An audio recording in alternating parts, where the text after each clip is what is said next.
Bismillahirrahmanirrahim. Assalamualaikum warahmatullahi wabarakatuh dan salam sejahtera. InsyaAllah pada hari ini saya Muhammad Nasruddin bin Abdul Rahman dan Muhammad Amir bin Zainuddin serta Muhammad Syafiq bin Alauddin akan membentangkan satu tajuk yang berkaitan isu dan cabaran dalam PDPR. Okey, baik. Berdasarkan tugas yang diberikan kepada kami akan membincangkan berkenaan dengan isu semasa yang berlaku dalam negara kita berkaitan dengan pendidikan dan akhirnya apa kesan kepada masyarakat terhadap isu pendidikan yang berlaku pada masa sekarang. Okey, baik. Sebelum kita pergi kepada lebih lanjut kepada tajuk ni, sebaiknya saya mulakan dengan pengenalan berdasarkan tajuk yang saya ataupun kumpulan kami pilih. Cabaran pelaksanaan PDPR semasa pandemik COVID ni. Okey, kita semua sedia maklum pandemik COVID ni telah membawa satu perubahan yang besar kepada dunia kini dalam pelbagai sektor dan industri. Okey, kalau sebagai guru, sektor pendidikan juga banyak perubahan yang perlu dibuat. Jadi berdasarkan ataupun kesan daripada COVID tu, maka berlakulah pertukaran pembelajaran dan pengajaran. Kalau sebelum ini secara bersemuka dan bila hadirnya COVID ini, pandemik ini, pengajaran tu berubah kepada pembelajaran dari rumah. Dan dari situ pelbagai cabaran yang dihadapi oleh guru-guru, murid dan ibu bapa dalam PDPR ini. Baiklah, sekarang kita akan lihat cabaran-cabaran yang dihadapi dalam PDPR.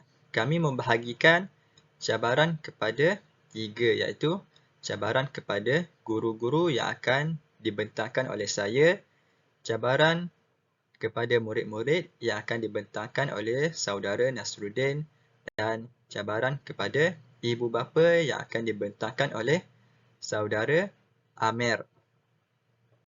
Sekarang kita akan lihat cabaran kepada guru. Sebelum itu kita akan kenal dulu siapa itu guru. Guru juga dikenali sebagai pengajar, pendidik dan mudaris yang merupakan tenaga pengajar dalam institusi pendidikan di sekolah. Lazimnya, guru perlu mahir dalam sesuatu mata pelajaran serta diperkukuh pula dengan pengetahuan dalam bidang pedagogi atau kaedah pengajaran. Peranan guru sangat luas. Guru adalah pendidik, pembimbing dan pendorong.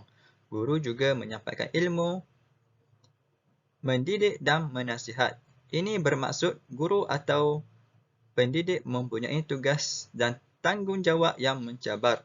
Kepentingan peranan guru itu memang tidak dinafikan kerana boleh dikatakan setiap daripada kita ahli masyarakat pada zaman ini melalui sistem pendidikan diberikan oleh guru. Namun, kehidupan normal baharu yang disebabkan oleh isu pandemik yang dihadapi pada fasa ini sedikit sebanyak menjadikan tugas seorang guru lebih mencabar. Mahu tidak mahu, setiap guru kena bersedia dengan pembelajaran dalam talian. Proses pengajaran dan pembelajaran menjadi sukar dengan kurangnya kesediaan para guru itu sendiri. Cabaran kepada guru yang pertama ialah guru dengan teknologi. Kurangnya kemahiran ICT dan teknologi. Kajian yang telah dijalankan mendapati medium pembelajaran maya ini kurang mendapat sambutan dalam kalangan guru. Kerana apa? Kerana kurangnya pengetahuan dan kemahiran mengendalikan PDPR berasaskan teknologi seperti D5, Zoom, Google Meet dan pelbagai kaedah PDPR yang lain. Jadinya, seorang guru menghadapi cabaran dalam menyesuaikan diri dalam perkembangan era globalisasi terutama dalam penggunaan alat yang semakin canggih dalam sesi pengajaran. Menteri Pendidikan Malaysia, Dr. Radzi Jidin, dalam temu bualnya bersama rancangan bual bicara khas Hari Guru bersama Menteri Kanan Pendidikan menyatakan penyediaan kaedah pendigitalan dalam menyampaikan pengajaran perlu kepada dasar yang cukup luas bagi membolehkan persediaan latihan dapat ditingkatkan. Guru perlu mendapat peluang belajar dan mengambil inisiatif dalam menambah baik pengetahuan dan kemahiran digital untuk menyampaikan ilmu yang dimiliki. Mazura dan Wak Chu Wok dalam kajian mereka menyatakan sebanyak 80% guru di sekolah tidak mempunyai pengetahuan yang baik tentang PDPC terbeza. Ini termasuk di dalam PDPR. Hal ini menandakan bahawa guru menghadapi cabaran dalam meningkatkan pengetahuan dan kemahiran mereka dengan pendekatan pengajaran berbeza. Tambahan pula, norma baharu menyebabkan guru untuk bertugas daripada rumah, menyebabkan rutin dan budaya guru berubah sepanjang tempoh Perintah Kawalan Pergerakan PKP. Rutin kerja guru juga bukan sahaja mengajar, tetapi guru perlu meningkatkan pengetahuan dan kemahiran ICT. Potensi diri guru boleh dikembangkan dengan menghadiri kursus pendidikan dan latihan teknologi yang diadakan oleh pihak kerajaan atau pihak sekolah. Yang kedua, kesediaan peranti dan capaian internet. Alatan teknologi seperti capaian internet dan peranti sudah menjadi keperluan asas dalam proses PDPR. Namun, capaian internet yang kurang memuaskan dan harga gadget komunikasi seperti telefon pintar yang agak mahal mendatangkan cabaran kepada banyak lapisan masyarakat. Capaian internet yang rendah di sesetengah lokasi tempat tinggal murid memberi cabaran kepada guru apabila murid hilang dari radar, di mana tidak membolehkan murid untuk mengikuti PDPR secara dalam talian. Menurut laporan kajian COVID and Inequal Learning yang dilakukan oleh Khazanah Research Institute KRI, sebanyak 37% kanak-kanak menghadapi masalah tidak mempunyai kelengkapan peranti seperti komputer riba dan tablet yang membolehkan mereka guna semasa melaksanakan PDPR, manakala hanya 6 hingga 9% sahaja kanak-kanak mempunyai peranti komputer riba sendiri. Masalah kekurangan dan kelengkapan peranti yang tidak mencukupi ini serta capaian internet yang kurang stabil menjejaskan proses PDPR untuk dilaksanakan dengan baik. Bagi guru pula, peranti-peranti tambahan seperti komputer, mikrofon, kamera dan peralatan lain adalah satu keperluan untuk menghasilkan satu sesi PDPR yang menarik dan efektif. Terdapat guru yang menghabiskan ribuan ringgit bagi melengkapkan diri dengan peranti tambahan. Malah ada yang membina studio mini sendiri untuk merekod video rakaman pengajaran untuk anak didiknya. Ini adalah satu bebanan baharu bagi guru untuk melengkapkan diri bagi menghasilkan satu sesi pengajaran yang menarik minat murid. Seterusnya, guru dengan murid, iaitu tidak mendapat penglibatan murid sewaktu PDPR dan kurang interaksi murid ketika PDPR. Guru-guru seringkali tidak mendapat penglibatan murid dalam kaedah PDPR ini atas beberapa sebab. Antaranya, murid kurang tumpuan dan fokus ketika menjalankan sesi PDPR. Apabila belajar di rumah, murid tidak berhadapan dengan guru secara bersemuka kerana pertemuan dilakukan secara virtual sahaja. Maka, terdapat halangan dari segi menumpu, mendengar arahan dan maklumat yang diberikan oleh guru. Dengan jarak yang jauh di antara guru dan murid, masalah tumpuan ini amat sukar diatasi. Ditambah pula dengan gangguan-gangguan persekitaran yang mungkin wujud ketika berada di rumah seperti bunyi televisyen, adik-adik sedang bergaduh atau apa saja gangguan yang boleh berada di sekeliling mereka yang mengganggu tumpuan mereka untuk menumpukan sepenuh perhatian ke atas maklumat yang diberikan oleh guru. Cabaran ini adalah yang paling besar yang dihadapi oleh guru-guru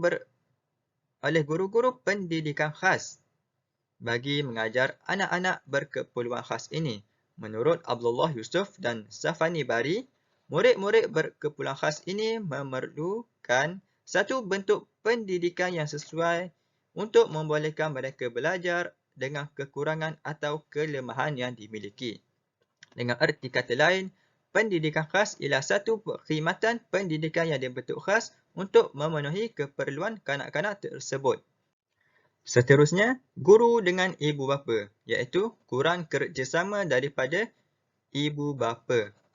Proses pengajaran dan pembelajaran di rumah bukan sahaja berfokuskan kepada tumpuan daripada murid, malah ibu bapa juga perlu memainkan peranan penting demi memastikan anak-anak mereka tidak tercicir dalam pembelajaran. Ibu bapa sepatutnya memberi kerjasama kepada guru untuk memantau aktiviti-aktiviti anak-anak mereka sewaktu PDPR. Ini bertujuan untuk memastikan anak-anak mereka melakukan kerja-kerja yang diberikan oleh guru, kerana di rumah ibu bapa ialah seorang guru.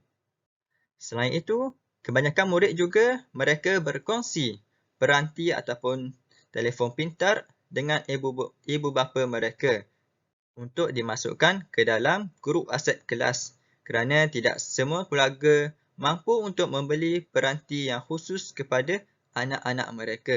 Oleh itu, ibu bapa perlu memaklumkan kepada anak-anak mereka jika guru ada memberi tugasan di dalam grup WhatsApp tersebut. Itu saja daripada saya cabaran kepada guru. Sekarang saya serahkan kepada saudara Nasruddin. Okey, baik. Kita teruskan kepada cabaran kepada murid. Dan bila kita kata berkaitan dengan murid ni, ataupun kita bercakap dengan isu PDPR ni, antara permasalahan yang besar ialah gadget tu sendiri. Murid dan gadget. Okey. Cabaran yang pertama kepada murid ni ialah gadget, dan menurut kajian daripada Khazanah Research Institute, dalam laporan kajiannya yang bertajuk COVID-19 dan Unequal Learning, dia mendapati 37% daripada 900,000 murid ditinjau oleh KPM tidak memiliki alat peranti yang sesuai. Okey, di sini kalau kita lihat berdasarkan kajian tu sendiri, permasalahan ataupun cabaran yang besar ialah gadget tu sendiri. Murid tak ada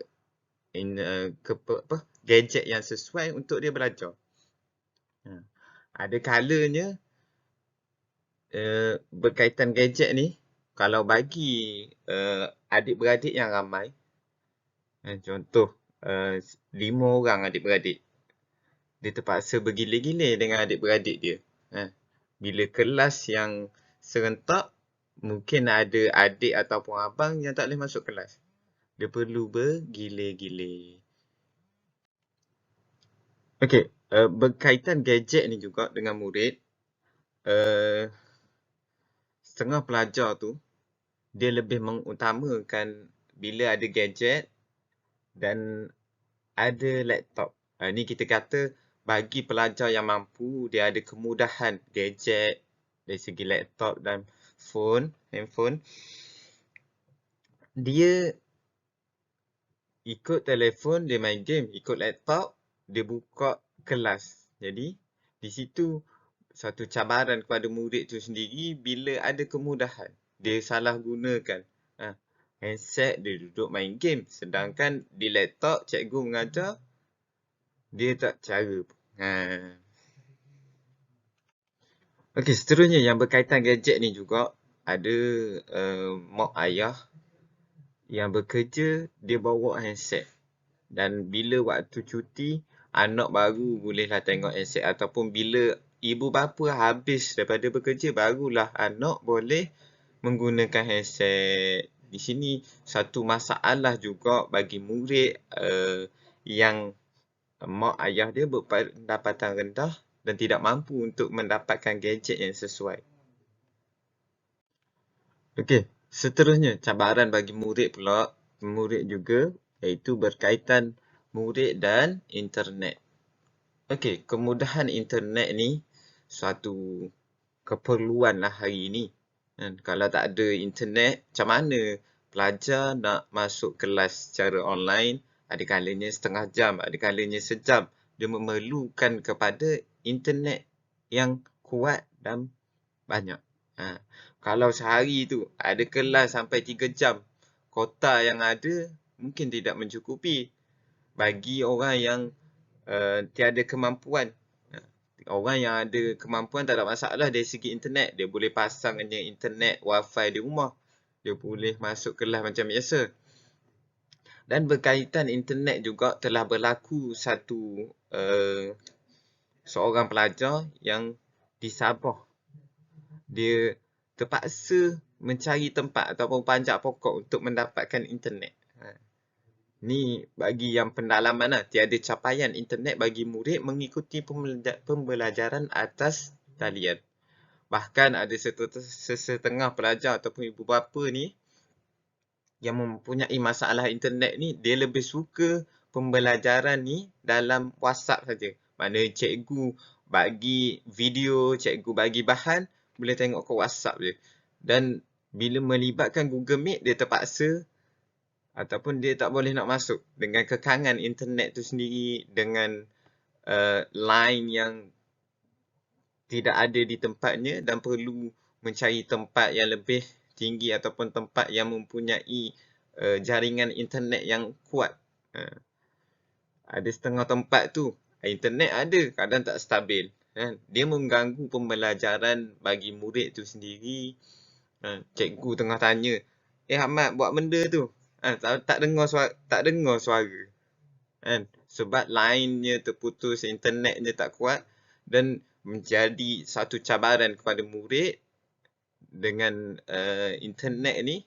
Dan hari ini kebanyakannya memang menggunakan internet. Jadi mungkin cabaran ini perlu kepada penyelesaian sama ada dari pihak kerajaan sendiri ataupun ibu bapa, mungkin guru. Okey, itu berkaitan murid dan internet. Okey, isu internet ni juga pelajar tidak boleh akses internet, tak boleh mencari bahan, tak boleh nak masuk kelas secara online dan menyebabkan berlakunya keciciran dalam pembelajaran. Dan bagi cikgu ataupun bagi cikgu yang mempunyai rakaman, dia boleh bagi ke anak murid, tapi kekangan internet tu sendiri macam mana pelajar ataupun murid tu sendiri nak lihat balik video yang panjang tu. Bahkan bagi yang mempunyai masa ataupun kita kata masa yang ditetapkan waktu belajar, dia tak boleh nak masuk kelas. Kita kata kalau masa tu dia tak gunakan untuk belajar, waktu lain lagilah susah untuk dia belajar. Itu perlunya di sini internet ataupun jaringan yang cukup kuat lah untuk membantu murid tu sendiri belajar. Dan kalau melibatkan internet juga, kalau subjek Al-Quran tu sendiri, pelajar perlu bersemuka ataupun perlu membaca depan guru. Barulah berlaku pembelajaran yang kita kata pembelajaran yang berkesan. Contoh baca Quran, kita rakam, lepas tu kita hantar kat guru. Dan benda tu perlukan kepada internet yang kuat. Itu kalau rakam nak hantar. Bahkan kalau perlukan interaksi dua hala, memang memerlukan internet lah. Jadi kekangan internet sini menyebabkan berlaku jurang keciciran itu sendiri dalam pembelajaran. Okey, seterusnya cabaran kepada murid, iaitu murid dan motivasi. Apa itu motivasi? Satu semangat ataupun kehendak dalam diri. Orang yang nak belajar hari ini memang perlukan motivasi yang cukup tinggi. Dia perlukan dorongan daripada mak ayah, perlukan dorongan daripada guru. Bahkan benda tu dari dalam diri sendiri. Keutamaan dia. Murid dan motivasi ni suatu keperluan macam mana. Kalau kita lihat, kalau pelajar yang malas, macam mana dia nak masuk kelas? Kalau kita lihat daripada hasil kajian daripada Fakulti Pendidikan Universiti Kebangsaan Malaysia, UKM, yang mendapati kehadiran murid dalam proses PDPR tidak mencapai 80%. 80% tidak masuk kelas. Lepas tu, bagi pelajar ataupun murid yang mempunyai motivasi yang tinggi, tak ada masalah. Bahkan bagi yang pelajar yang moral ataupun nilai motivasi dia rendah, adakah dia nak bangun pagi-pagi pergi kelas ataupun masuk kelas secara online? Kalau ada mak ayah kat rumah, mungkin dia boleh dorongan daripada mak ayah untuk masuk kelas. Lepas tu, dari segi motivasi ni cukup penting dalam murid tu sendiri untuk dia terus belajar. Bahkan bila kita kata belajar dalam secara online ni, secara atas talian ni memang memerlukan motivasi yang cukup tinggi lah. Perlu menghadap laptop tu sendiri sejam. Tidak, memang perlukan fokus yang cukup tinggi. Kalau cikgu cakap tu kadang-kadang dengar je. Kerana bila adanya kita dalam belajar tu kita fokus, yang tu yang membantu. Bila kita tak faham, kita tanya cikgu kita. Dan kalau kita tak fokus sendiri dalam belajar, macam mana kita nak mendapat kita nak mendapat ilmu tu sendiri ataupun kita nak faham apa yang cikgu ajar tu sendiri. Okey. Seterusnya, berkaitan motivasi diri ni juga, komunikasi dua hala antara murid dan guru sukar diwujudkan apabila terdapat masalah kepada guru untuk berinteraksi dengan murid. Bila berkaitan motivasi ni juga, kalau tiada dua hala antara murid dan guru, macam mana pelajar tu untuk terus ke depan? Lepas tu pentingnya kehendak dalam diri dan dorongan orang sekeliling, mak ayah ibu bapa, yang tu akan membantu pelajar itu sendiri untuk terus ke depan. Okey. Isu yang berkaitan motivasi ni kalau kita lihat dia melibatkan pelajar yang kelas belakang. Kalau kelas depan dia dah pandai sendiri untuk uruskan masa untuk masuk kelas. Dan bagi yang kelas belakang ni memang perlu sokongan dan dorongan daripada orang sekeliling, terutama guru dan ibu bapa. Jadi untuk cabaran kepada murid, dan saya telah jelaskan yang berkaitan murid dan gadget, murid dan internet dan murid dan motivasi. Jadi saya serahkan untuk seterusnya kepada saudara saya iaitu Amir. Okey, baik. Kita telah mendengar sahabat saya membincangkan berkenaan dengan cabaran kepada murid dan juga kepada guru. Saya akan membincangkan dan membentangkan kepada anda semua berkenaan dengan cabaran kepada ibu bapa. Okey, yang pertama, saya membahagikan cabaran kepada ibu bapa ini kepada 4, iaitu ibu bapa dengan pekerjaan ataupun versus pekerjaan, ibu bapa dan anak-anak yang ramai, ibu bapa dan teknologi, dan yang terakhir adalah ibu bapa versus tahap pendidikan mereka. Okey, kita bergerak kepada ibu bapa dengan pekerjaan. Okey, umum mengetahui bahawa pada masa sekarang ramai ibu bapa dua-dua bekerja walau di pejabat dan ada antara mereka yang bekerja di rumah.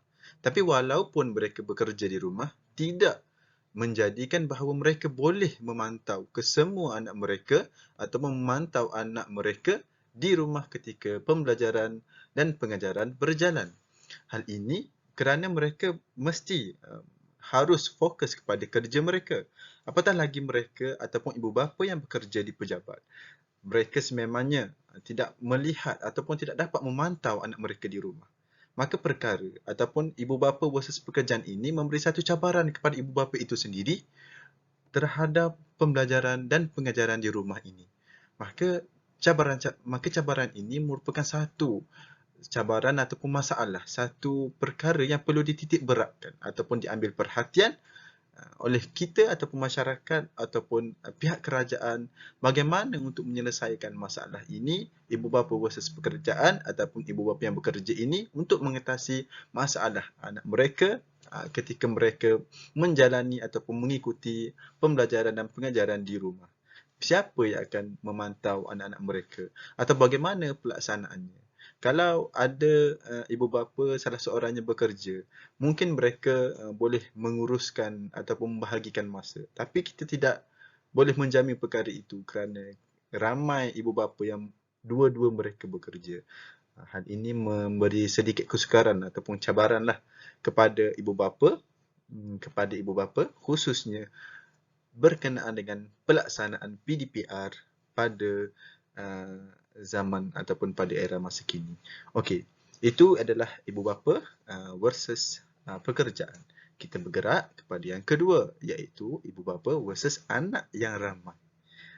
Mungkin kepada ibu bapa yang memiliki anak seorang ataupun seorang anak sahaja, anak tunggal, mungkin tiada masalah yang berat ataupun mungkin tiada kesukaran bagi mereka untuk menjaga ataupun memantau anak mereka ketika anak mereka melakukan ataupun menjalani PDPR.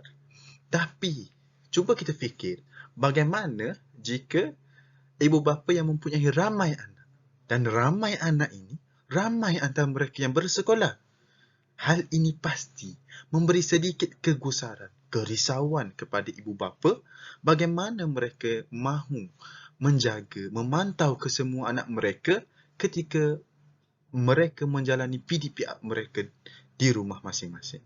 Bagaimana ibu ataupun bapa ataupun kedua-dua mereka ingin memantau anak. Contoh, mereka ada 5 orang anak. Mereka ada 5 orang anak dan 5 orang anak ini ataupun 4 daripada mereka bersekolah dan perlu menjalani PDPR. Bagaimana kita boleh lihat cabaran yang mereka akan hadapi. Bagaimana jika anak ini bertanya pula, mereka pasti tidak menang tangan untuk menanggani ataupun mengatasi anak-anak yang ramai yang bersekolah yang menjalani PDPR ini. Hal ini merupakan cabaran juga kepada ibu bapa ataupun kepada penjaga lah. Kita khusus kepada ibu bapa. Gitu. Okey, itu adalah ibu bapa dengan anak-anak yang ramai. Kita bergerak kepada point ataupun kepada isi yang ketiga, iaitu ibu bapa dengan teknologi. Okey, umum ataupun masyarakat ataupun dunia pada masa kini merupakan dunia yang pesat dengan pembangunan teknologi. Dengan globalisasinya, pasti memberikan satu cabaran ataupun satu perubahan kepada sektor pendidikan itu sendiri. Bagaimana penggunaan, bagaimana maksimumnya penggunaan ataupun pembangunan teknologi pada era masa kini. Maka dengan adanya PDPR ini memberi satu ruang ataupun membuka ruang baharu kepada ibu bapa untuk mendalami ilmu teknologi. Tapi ramai mana antara mereka yang mampu untuk mendalami teknologi ini? Kerana pada sesi PDPR, murid-murid perlu membuka ataupun mengikuti sesi PDPR itu contohnya melalui aplikasi Google Meet ataupun melalui aplikasi Zoom ataupun mereka boleh menggunakan StreamYard ataupun mereka boleh menggunakan aplikasi-aplikasi lain yang bersesuaian dengan PDPR mereka bersama dengan guru-guru mereka. Oleh itu, mereka memerlukan bantuan daripada ibu bapa untuk memberi panduan kepada mereka menggunakan aplikasi ini. Jadi bagaimana kepada ibu bapa yang tidak mahir ataupun tidak tahu ataupun kurang pengetahuan mereka berkenaan dengan teknologi? Bagaimana mereka ingin membuka, contohnya menginstall ataupun menginstall aplikasi-aplikasi yang perlu digunakan dalam PDPR ini? Bagaimana mereka perlu mendaftar ataupun melanggan ataupun mereka perlu membuka ataupun di mana bahagian untuk membunyikan suara ataupun menutup voice ataupun membuka kamera perlu diajar. Walaupun kita lihat perkara ini remeh, tapi ada ibu bapa yang tidak tahu. Ini ada satu cabaran kepada ibu bapa tersebut berkaitan dengan teknologi, penggunaan teknologi ketika PDPR. Bagaimana mereka perlu upload video di YouTube misalnya, ataupun di Instagram, ataupun di Telegram, maafkan saya, ataupun di WhatsApp.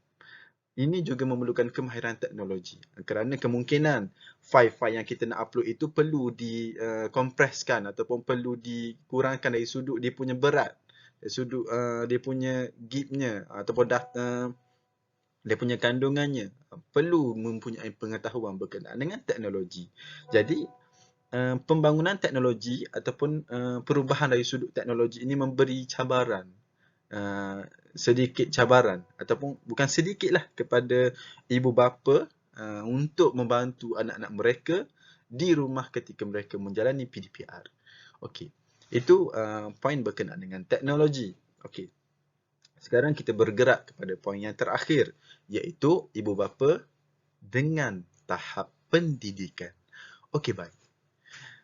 Tidak semua dalam dunia ataupun dalam masyarakat kita, murid-murid mempunyai ibu bapa yang berpelajaran tinggi ataupun berpendidikan tinggi.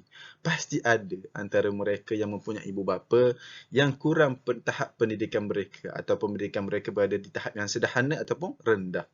Maka tahap pendidikan ibu bapa yang rendah ataupun tahap pendidikan ibu bapa yang kurang ini pasti memberi cabaran kepada anak-anak kerana anak-anak berada di rumah, menjalani PDPR di rumah, dan mereka perlu mengikuti banyak subjek yang mereka ketika berada di sekolah mereka boleh bertanyakan kepada guru jika mereka tidak faham. Bagaimana ketika mereka berada di rumah? Kalau ibu bapa mereka mempunyai tahap pendidikan yang kurang ataupun rendah ataupun berada di tahap yang sederhana, bagaimana mereka boleh bertanyakan ibu bapa mereka dan ibu bapa mereka bagaimana boleh memberikan jawapan kepada pertanyaan anak-anak mereka? Ini satu cabaran. Ini satu cabaran kepada ibu bapa kerana mereka perlu memberi jawapan atau memberi panduan bagaimana cara pelaksanaan ataupun bagaimana ingin menyelesaikan masalah dalam subjek yang diambil oleh anak-anak mereka. Contohnya dalam subjek bahasa Inggeris lah, yang subjek yang famous, subjek yang jika ibu bapa kurang kemahiran dalam bahasa Inggeris ini, ingin memberi maksud pun mereka tidak tahu. Jadi bagaimana anak-anak mereka boleh mendalami atau memahami pembelajaran tersebut ataupun pengajaran daripada guru tersebut? Kerana mereka kalau ingin bertanya, kemungkinan mereka malu ataupun kemungkinan mereka tidak sempat untuk bertanya kerana murid-murid yang ramai dalam aplikasi tersebut ketika menjalani PDPR. Jadi mereka, ibu bapa lah menjadi panduan mereka. Tapi satu cabaranlah kepada ibu bapa yang kurang tahap pendidikan mereka. Kerana mereka tidak mampu ataupun kurang mampu untuk membimbing anak-anak ketika PDPR berlangsung. Okey. Ini adalah cabaran-cabaran kepada ibu bapa. Dan cabaran-cabaran ini sebenarnya ada satu lagi cabaran yang kita boleh kongsikan, iaitu cabaran terhadap kewangan ibu bapa itu sendiri. Kerana kemungkinan mereka yang mempunyai anak yang ramai memerlukan peranti yang banyak. Kerana jadual masing-masing, persekolahan masing-masing berbeza. Ibu bapa dengan teknologi, kemungkinan mereka perlu melanggan beberapa aplikasi, menggunakan duit juga. Dan perkara-perkara ini menjadi satu cabaran lah kita kata. Kerana pendidikan zaman sekarang ini berbeza dengan pendidikan yang kita jalani sebelum ini. Maka cabaran kepada ibu bapa berkaitan dengan PDPR ini merupakan satu perubahan sosiologi dalam pendidikan kepada masyarakat. Dan inilah yang perlu kita cari solusi bersama-sama. Bagaimana untuk kita mencapai ataupun bagaimana untuk kita menyelesaikan masalah yang berlaku ini. Okey, kita bergerak kepada solusi. Okey, dalam slide ini berikut merupakan cadangan solusi daripada pihak kami berkaitan dengan cabaran ataupun masalah-masalah yang berlaku kepada guru, cabaran kepada murid dan juga cabaran kepada ibu bapa apabila PDPR dilaksanakan yang merupakan perubahan dari sudut sosiologi pendidikan di negara kita. Okey, baik. Cadangan solusi yang pertama, kita pendekkan kerana masa mencemburui. Yang pertama iaitu peruntukan kepada pihak sekolah. Kerajaan sepatutnya memberi peruntukan kepada pihak sekolah untuk menyediakan data-data untuk guru-guru menggunakan data internet ketika PDPR berlangsung. Mungkin perkara ini kelihatan merupakan satu pengorbanan daripada guru-guru untuk menggunakan data masing-masing, tapi tanggungjawab kerajaan untuk membantu pihak sekolah untuk mengelola sekolah dengan sebaiknya. Dan peruntukan ini boleh disalurkan kepada pihak sekolah untuk kegunaan guru-guru apabila PDPR berlangsung. Okey, yang kedua, training ataupun latihan kepada guru-guru berkaitan pengajaran dalam talian. Kita umum mengetahui bahawa tidak semua guru-guru mempunyai kemahiran berkenaan dengan pengajaran dalam talian ini. Jadi hal ini memerlukan training ataupun latihan kepada guru-guru tersebut supaya proses pengajaran dan pembelajaran di rumah itu berjalan dengan baik, ataupun proses PDPR ini yang berjalan di atas talian berjalan dengan sebaik mungkin, dan mereka guru-guru ini boleh memberikan boleh memberikan panduan atau memberikan pengajaran yang terbaik kepada anak-anak murid mereka. Okey, training ini satu keperluan. Yang ketiga adalah dialog bersama ibu bapa. Okey, kemungkinan dialog ini boleh dibuat bersama ibu bapa kerana guru-guru dan ibu bapa perlu bekerjasama untuk mereka sama-sama mengetahui apa masalah ketika PDPR berlangsung ini, apa masalah anak mereka ataupun apa masalah mereka. Mereka perlu berdialog ataupun bekerja ataupun berbincang supaya masalah-masalah ini dapat diselesaikan. Bagaimana ibu bapa boleh bertanyakan ataupun meminta kelonggaran daripada guru-guru, ataupun guru-guru ingin memaklumkan sesuatu ataupun ingin menceritakan bagaimana kaedah pelaksanaan syarat PDPR yang mereka lakukan. Ini perlukan dialog. Ataupun mungkin kita boleh adakan satu motivasi, program ceramah motivasi bersama ibu bapa dan guru supaya tekanan, stres yang dialami mereka ketika PDPR berlangsung boleh dikurangkan ataupun dihilangkan. Kerana kita tahu tekanan-tekanan ini adalah satu perkara yang negatif. Jadi kita perlu mencari penyelesaiannya. Mungkin dialog ataupun ceramah motivasi ini adalah salah satu penyelesaian yang terbaik.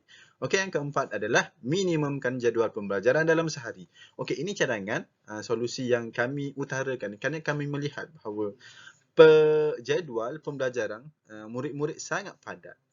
Pada satu hari itu mereka ada ataupun mereka menjalani jadual pembelajaran yang agak padat, dan semua ini memerlukan data internet, memerlukan tenaga dari sudut emosi, dari sudut fizikal oleh murid-murid. Maka kalau kerajaan boleh minimumkan jadual pembelajaran ketika PDPR berlangsung, saya rasa itu adalah satu langkah yang terbaik untuk memberi kelonggaran atau ketenangan kepada murid-murid, khususnya guru dan juga ibu bapa. Okey. Yang terakhir adalah bantuan kepada pelajar. Bantuan ini mungkin berbentuk duit ataupun peranti kepada pelajar yang tidak berkemampuan, data internet kepada mereka untuk mereka memanfaatkannya, bantuan ini dalam pembelajaran mereka. Hal ini kemungkinan nampak remeh di mata sebahagian masyarakat, tapi sebenarnya memberi satu impak ataupun satu kesan yang besar kepada mereka yang betul-betul memerlukan. Ini adalah cadangan solusi daripada kami. Itu sahaja daripada saya. Kita boleh bergerak kepada kesimpulan untuk perbentangan ataupun perbincangan isu yang kami utarakan pada hari ini. Kesimpulannya, setiap kaedah pembelajaran mempunyai cabaran tersendiri dalam memberi ilmu dan tidak terkecuali bagi PDPR kerana norma baharu perlu disesuaikan oleh masyarakat. Secara keseluruhannya, PDPR ini memberi impak yang positif dalam perkembangan sistem pendidikan di negara kita. Tetapi dengan syarat, semua pihak harus memainkan peranan masing-masing dalam menghadapi cabaran ini, terutama daripada guru, ibu bapa dan murid-murid itu sendiri. Mereka juga perlu bekerjasama dalam menjayakan pelaksanaan ini.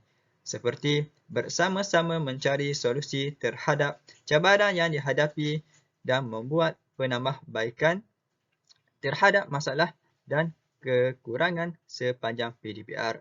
Dan yang terakhirnya juga, perubahan sistem pendidikan memberi kesan terhadap sosiologi pendidikan kepada masyarakat.